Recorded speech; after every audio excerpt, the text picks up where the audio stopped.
Good afternoon, everyone. Welcome to the press conference of the Special Task Force Degamo. Welcome to our guests, especially the members of the media. Before we start our press conference, allow me to acknowledge the distinguished guests seated in front.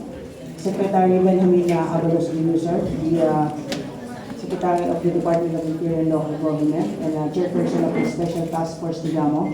Secretary Jesus Crispin Manila, sir, of the Department of Justice, the co-vice chairperson of STF Degamo, Senior Undersecretary Carlito Galvez Jr., sir, the officer in charge of the Department of National Defense, and also the co-vice chairperson of the STF Degamo, General Andres Centino, sir, the Chief of Staff of the Armed Forces of the Philippines, Police Lieutenant General Ricardo De Leon, sir, the Director General of National Intelligence Coordinating Agency, Police General Rodolfo S. Asulin Jr., the Chief of the Philippine National Police, and Police Major General John Estomo, the Deputy Chief for PNP Corporation, the Task Force Commander of SIPG Degamo.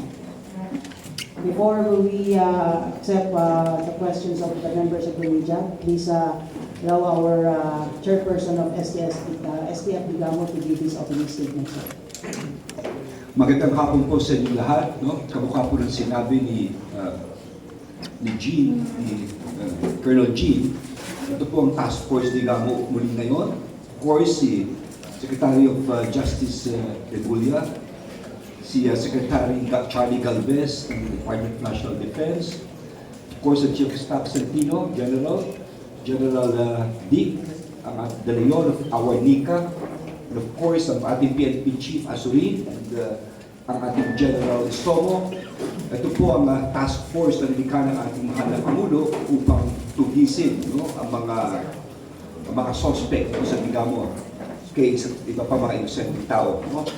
At ngayong araw na ito, gusto ko rin sabihin na andirito ang byuda ni Governor Degamo, si Mayor Mrs. Janice Degamo, at ang mga mayors po ng Negros Oriental. No? Nandirito po sila ngayon.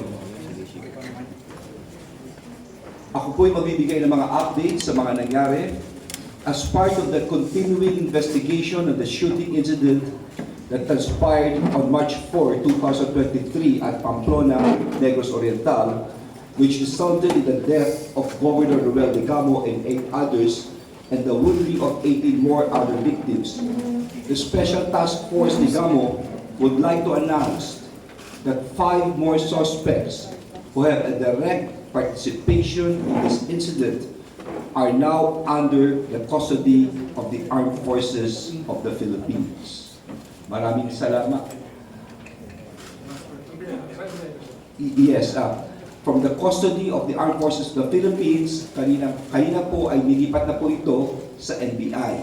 No? Kaya gusto kong pasalamatan, of course, ang AFP, ang DND tungkol po rito. Prior to this, last March 2023, another suspect who earlier surrendered was turned over to the custody of the NBI.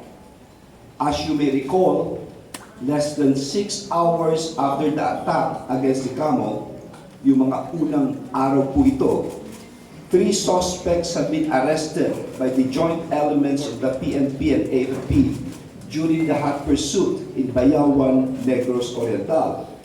Subsequent thereto, another suspect was cornered and engaged, pursuing teams from the PNP and AFP that resulted to the death of the suspect.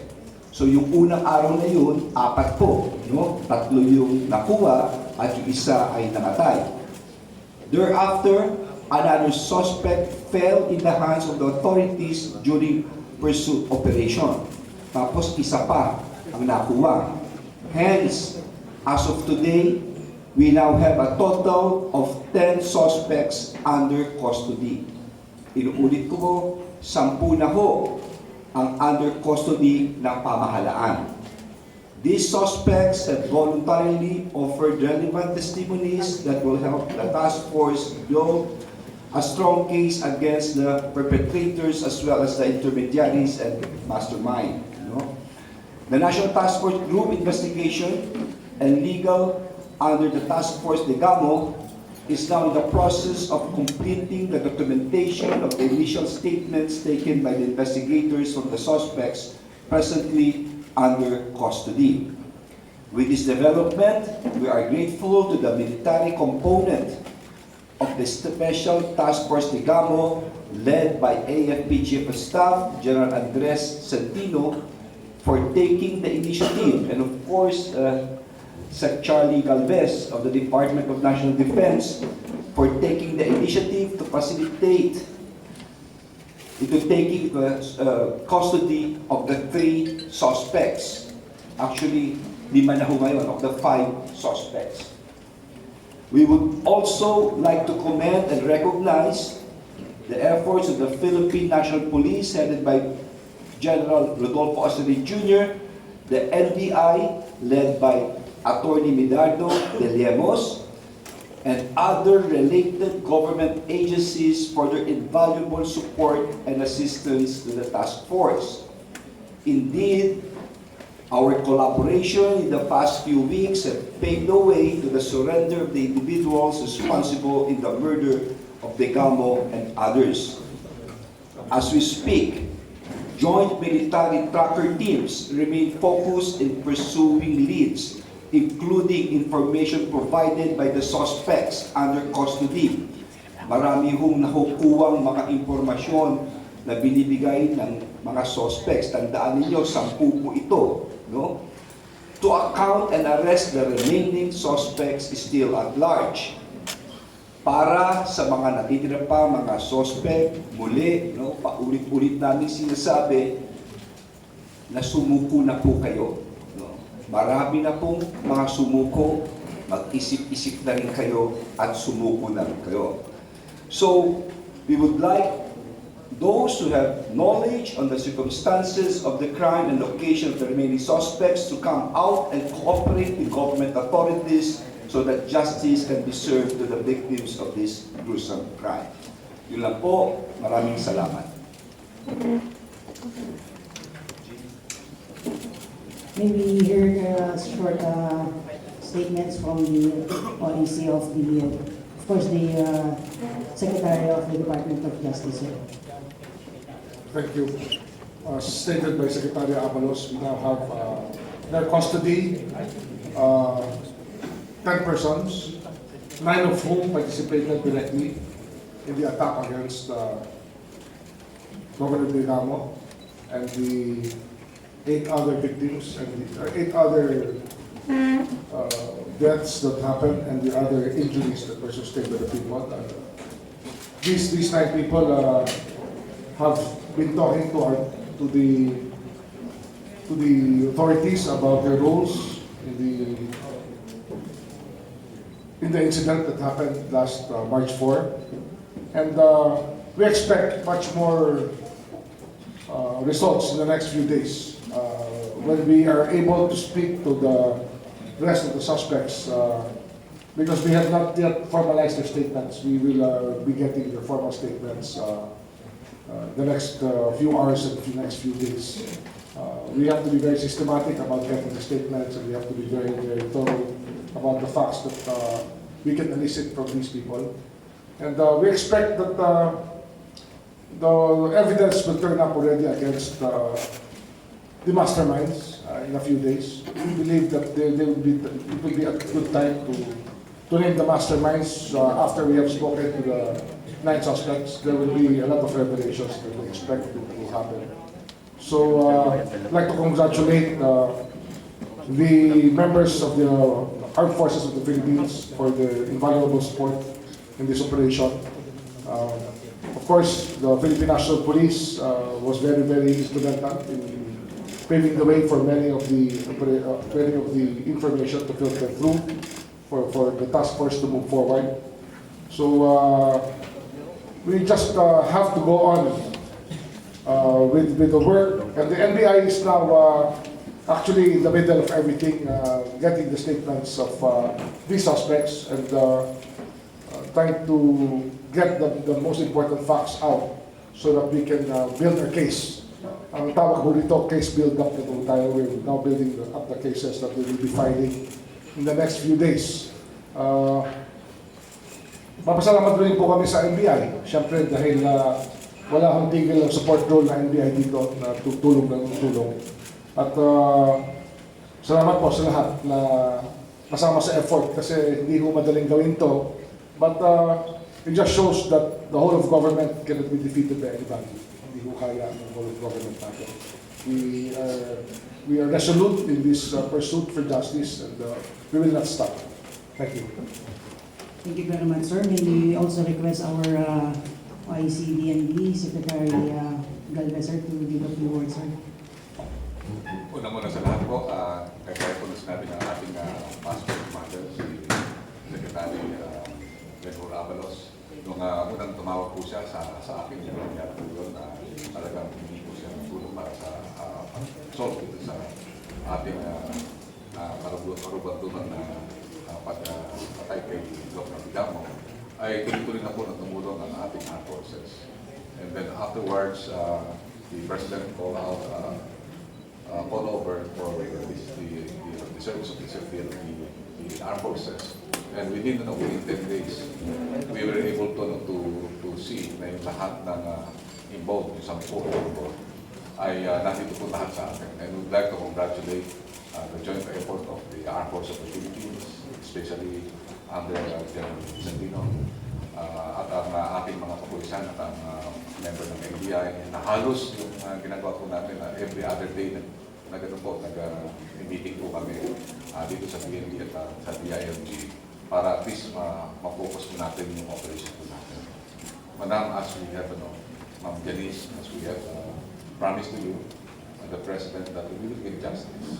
At nung pumunta po kami sa inyo, sinabi po namin na there is always time for reckoning and the reckoning is today. And now, the reckoning, God is good. Thank you. Maraming salamat.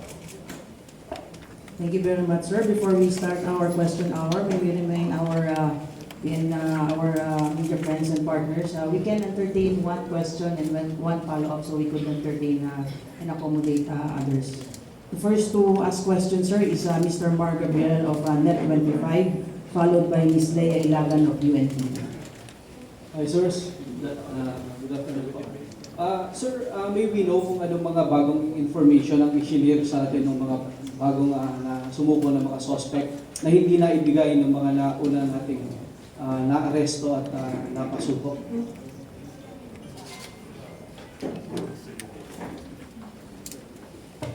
Well, there's still undergoing a tactical interrogation right now. No? Kaya inaan rin, tinatanong pa sila for the case go down.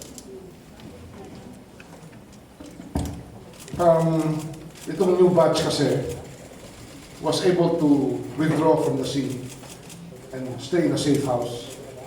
And were extracted to another place. So we have an idea of how things happened after. At least, yung first part kasi, hot pursuit, nahuli na natin yung mga tao, yung first part ng mga suspects. Ito naman, what happened after, yung kanilang pinapaliwanag. Pero hindi pa kami kompleto sa details, so it's still very sketchy. And we're getting the details out. Hopefully by Saturday, tapos na kami sa questioning at question and answer format na ginagawa namin. But what is interesting here is that of the 10 under custody, 9 are ex-military and 1 is an ex-military trainee who didn't finish the course. So from this, makikita mo yung training ng mga taong to. That's quite interesting. Sir, based dun sa mga initial info na ibinigay ng mga suspect, how confident po tayo na makakapag-file tayo ng airtight case against the mastermind at sa mga suspect? We're very confident. It's just a matter of time. We just have to get all the statements together so we can link all the evidence together. Pero magagawa namin. We will identify the masterminds, at least the first ones that will come out. Ms. Leia.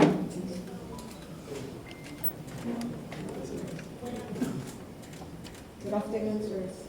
Sir, bukod po dun sa mga testimonya ng mga nahuling suspect, ano pa po ang hawak nating ebidensya na magdidiin doon sa mastermind?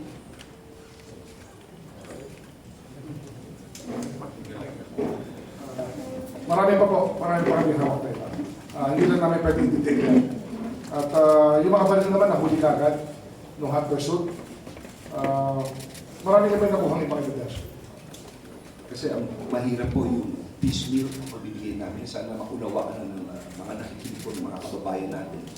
Mas maganda kung matapos na lahat ng investigasyon, isang latag, isang, ano naman, ang gusto namin sabihin ngayon is that ang dami na ng nakuha ng under custody. You could just imagine yung dami na informasyon na nakuha natin. Sabi nga ni SOJ, yung una hot pursuit, pagkatapos, eto, lumipas ang ilang araw, lumipat ng lugar, nahuli pa rin, natakit pa rin sila. So, doon pa lang makikita nyo yung lawak ng ebidensya at hawak natin hanggang. Actually, we can treat this as a surrender. Yung kasi the pressure of the task force, the work of the government is very, very much felt on the ground. Kaya we believe that this caused a lot of people to surrender because they know that we will not stop, we will not relent, and that it's a better decision to cooperate with government. That's why we treat the last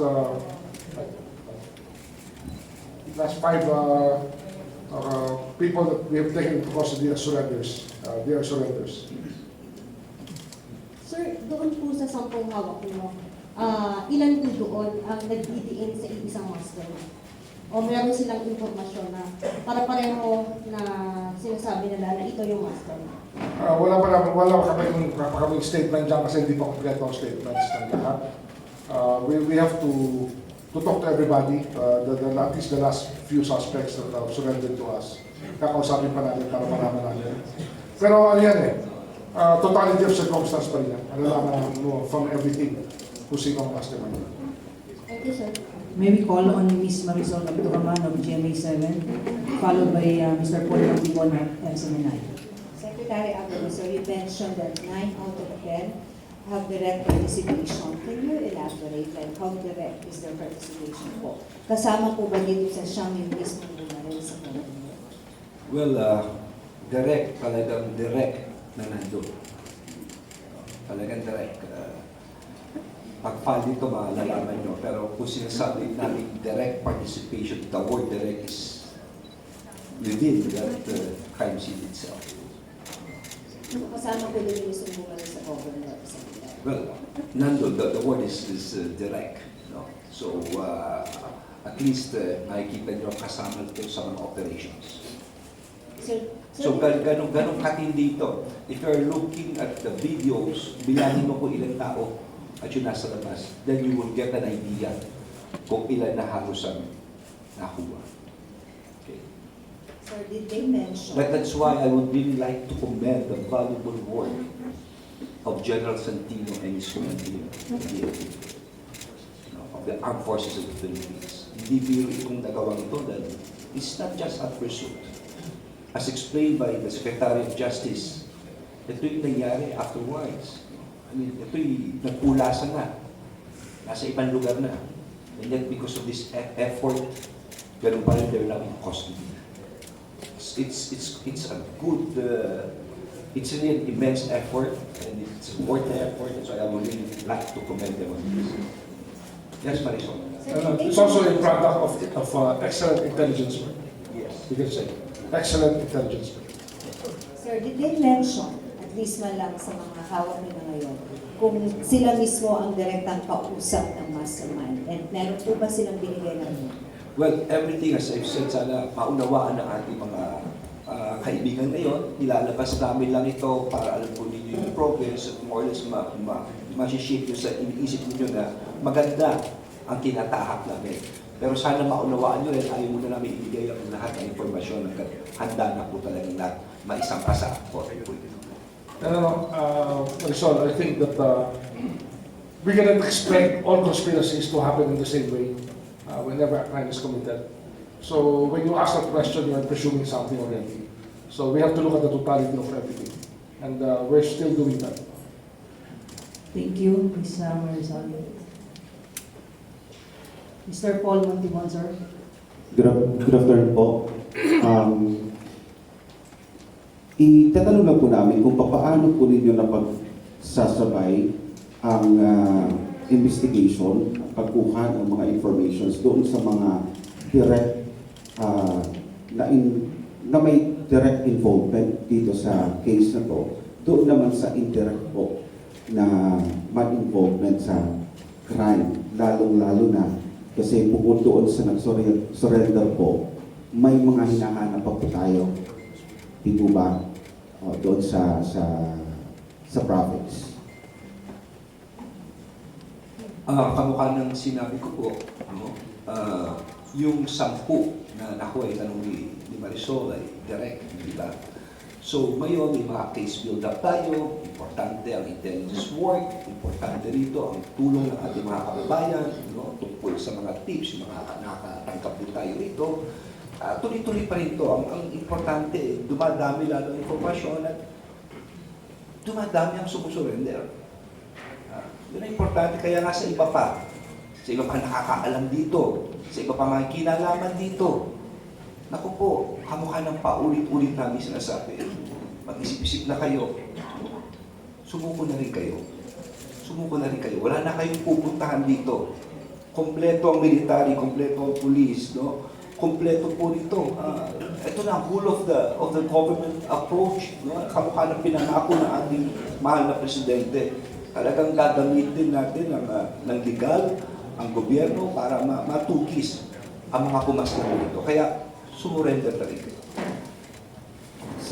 Thank you, sir. Thank you, Secretary. Sa AFP at saka sa PNP, kumusta po yung level ngayon ng effort po ninyo doon sa Negros Island sa mga tao na pinaghahanap pa po natin? Gaano ba hindi, kahigpit yung security at paghahanap natin doon sa, particular na sa Negros Oriental? Yes, thank you. Meron tayong nabuo din na unit doon to Negros, composed of the brigades and battalions in Negros. As I mentioned earlier, maliban sa current taskings nila, binigyan din natin ng additional task to help the other agencies sa una is pag-pursue ng mga suspects, pag-protekta ng mga families of the witnesses, and even yung pamilya ng mga suspects na sumurrender. We are also securing them. And we know also that aside from those implicated, yung nandun talaga na sa directly participating sa nangyari, meron ding ilan na would probably be helping the direct participants in the commission of the crime. Kaya yun din ang pinagtutulungan ng AFP at PNP in our current efforts in Negros.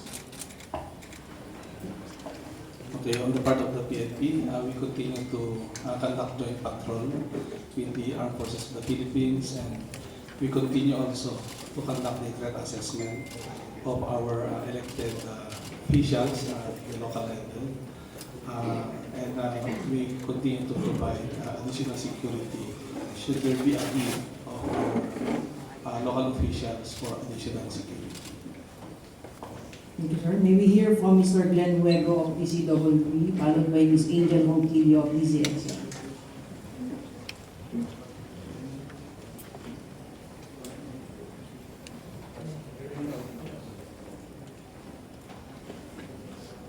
Sir, nabanggit na kanina nung company, hello sir, nabanggit na po nung company Congressman Arnie Teves kanina.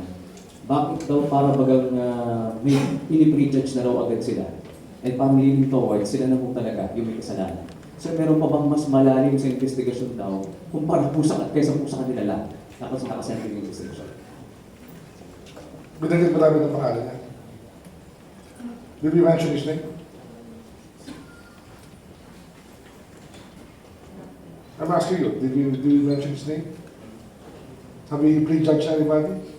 Have you concluded anything? Yan po ay sabi ng kampo nila ni Well, Atty. Passion. If they will not come forward, they're in default. Not a choice. I don't have to say anything about what they say. Sir, ganun pa sa... Sir, Yes. sagutin ko lang. No? Yes, sir. Naging very professional kami rito since the first press con. Nilalatag namin ang mga ebidensya na nakukuha namin. Binabahagi natin sa ating mga kababayan yung mga sumusuko, ang mga naaresto. At parati namin sinasabi, mahuhuli namin ang mastermind. Ngayon, kung sino magsasabing kung ano sasabihin nila, kung sino baka sila tinutukoy, opinion nila yun. Wala akong magagawa doon. Basta simple lang sinasabi namin, tutukuyin namin ang mastermind base sa ebidensya, base sa testimony, at base sa legal na pamamaraan ng ating batas. Sir, sa defense ng siguro sa EFP, may binigit kanina si President Marcos na call kay Kong Arnie Lagos na pwede siyang pumunta rito, then bibigyan ng security, magdideploy security kung gusto niyo.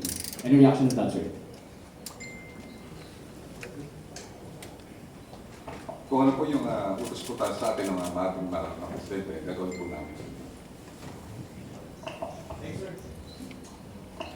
Hi sir, magandang hapon po. Sir, ilan pa, Hazel po kang Lizexel, ilan pa po yung hinahanap natin na atlar sa Degamo State case? Ano to eh? The direct conspirators?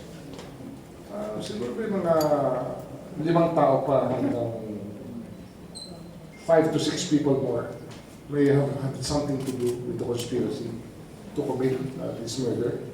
Kasi kung makikita nyo, planned ito eh. It's a planned attack. It was executed with military precision by former military people. At it's a very sophisticated operation that will not happen without the cooperation of many people. Kaya yun po ang kinakailangan namin pag-aralan pa. Kaya we have to piece together all the evidence. Sir, Secretary Remulia, dun sa naunang 5 suspect po, meron po ba tayong nakikita dito na posible po maging state witness? That will be determined later on. The necessity of having one is one question, because I think that people voluntarily surrendering and giving their stories is a very important part of this pursuit of ours for the truth. Kusang loob binibigay yung mga testimony. That will of course benefit them in court when they do their statements voluntarily. State witnesses are considered later on in the trial proper. When they are discharged by the court, they have to be discharged by the court for certain reasons and certain conditions. Last po kay Sir, kay PNP Chief. Sir, may banta daw po sa buhay si Congressman Perez, kaya hindi siya umuwi sa bansa. Meron po ba kayo natatanggap na info na talagang may banta po siya sa buhay? So far naman po, wala. But we'll look into that. Maybe hear from Ms. Marlene Padiernos of Bombo Radio, followed by Ms. Bea Bernardo, PTV4. Hello sir, good afternoon po. Sir, tanong ko lang po, papasok po ba ang Philippine National Police sa plea bargaining agreement po ngayong ito nga po mga suspect na nasa kusidyan na ng pamahalaan is tumutulong po sa pagbibigay ng information po sa kaso? I think it's not the PNP that would determine that, but it would be the court or through the Department of Justice. Kay Secretary Remulia po, sa PNP.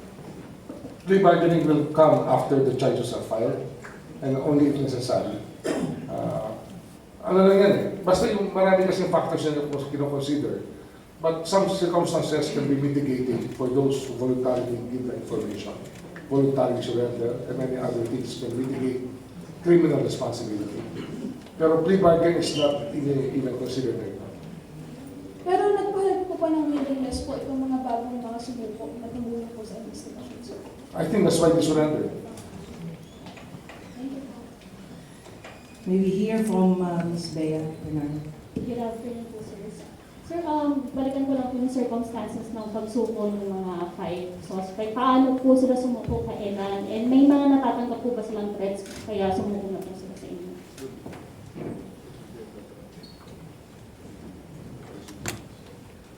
We will reveal the operational matters later on. Hindi na muna ngayon, basta they surrender.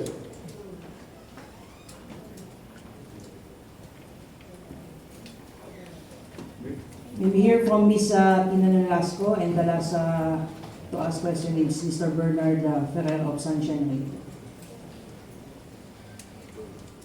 Hi, sir. Bernard Sanchez to military official po siguro. Sir, isa po sa naging reason ni Congressman Teves kaya hindi po siya nakakabalik sa bansa ay dahil po sa banta sa kanyang buhay. May namomonitor po ba ang militar na banta sa kanyang buhay at saan po ito posibleng manggaling? Wala tayong na-monitor na gano'n. Sabi din naman ng GPNP na walang reports. Pero, We will look into this. tingin ko po, in-offer po ni Presidente na since may private jet naman daw po si Congressman, if ever kung saan siya gusto niya magland, yung kanyang private plane, i-offer the Basa Air Base, may arrangement na po ba sa military in case na bumalik nga po si Congressman Teves, kumusta yung magiging security niya? Nasabi ni Secretary Galvez kung anong sasabihin ni Presidente na i-direct sa amin, we will perform that instruction. Thank you, General. Is there any other question before we terminate? We can entertain one or two questions. J. Mark Degala po. Yes, sir. Yes, mga sir, magandang hapon po, J. Mark Degala po, Radio Pilipinas. Tanong ko lang po kung sino po pwede makasagot. Na-recover na po ba yung baril na ginamit doon sa pagpatay kay Governor Degamo? Sa first day pa lang, na-recover na. Kasama yan sa ballistics na examine na yan. Nakita na yung, nag-match na yung ballistics. So yun na yung solid lead natin doon, sir. Well, evidence na yun. Kasama yan sa hot pursuit. Kasama yung mga baril na nahuli afterwards. Thank you, sir. For our last question, Ms. Marisol.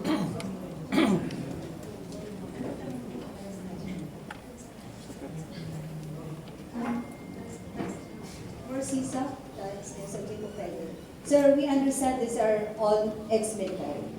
Can we just note they have records if they have been involved in such crimes before? Yun nga, very unfortunate that those involved were former military, but we say former military, they were discharged dishonorably years ago. Merong mga kaso sila noon, kaya sila na-dismiss sa servisyo. But we don't have any data before this incident na involved sila sa mga criminal activities. All we know is that they were dismissed from the service. May records kasi tayo. Some of them were even discharged dishonorably as 2008 pa nga. So matagal na silang, yung isa doon, nag-training lang pero hindi nakapagtapos. So, kaya nga, gano'n na lang yung diligence at sipag ng armed forces to really go after them dahil na former military. That's why we commend yung mga tropa natin who really work hard for this. Of course, with the help of the other agencies na makuha talaga silang mga former military. So were you able to find out, sir, if they had such crimes na involved before, or you still have to find it out? Malalaman po natin, since nahuli yung iba, sumuko naman yung iba, we can investigate, we can get help from the PNP kung yung mga records na sila. Thank you, Ms. Marisol. May we hear from Ms. Tina Nolasco of DWIC. Last question lang din po. Regarding po sa 9 ex-military po, na tukoy na po ba kung ano pong kinabibilangan nila ng organized crime group? Or may detalye na po ba tayo kaugnay dyan? We will find that out. Pag meron akong mga resulta sa interview na gagawin namin. Thank you. May we hear from Ms. Bianca Dava.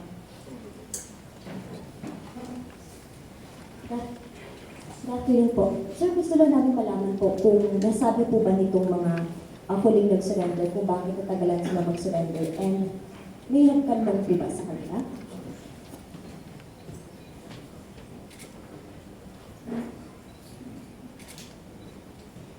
Wala kami specific answer for that. Just the field work took us to them.